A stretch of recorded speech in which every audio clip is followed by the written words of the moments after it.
ደመና የለም አይታየኝም ባይኔ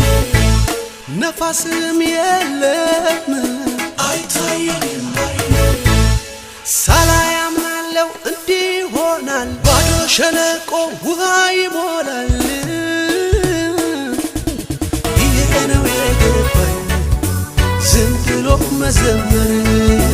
ሁኔታው ያለ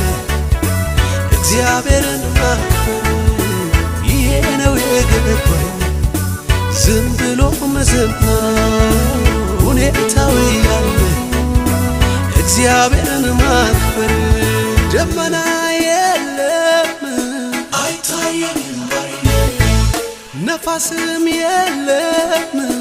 አይታየኝም ባይኔ ሳላይ አምናለሁ እንዲህ ይሆናል ባዶ ሸለቆ ውሃ ይሞላል